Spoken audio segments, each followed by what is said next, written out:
સાથે સાથે અત્યારે પ્રચાર કાર્ય પૂરજોશમાં હોવું જોઈએ એટલા માટે નારાજગીથી રાજીનામું આપ્યું છે। તાલુકા કોંગ્રેસ સમિતિના પ્રમુખ છે 2000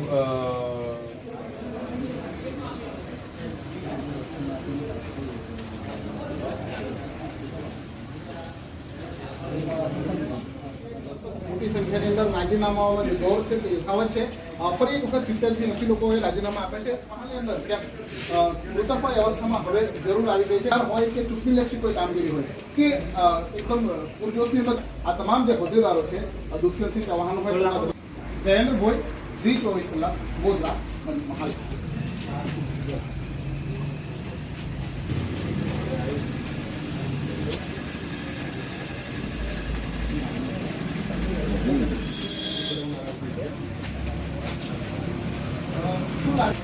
એ લોકો કંઈ પ્રચાર પ્રચારનું કંઈ આયોજન કંઈ છે નહીં।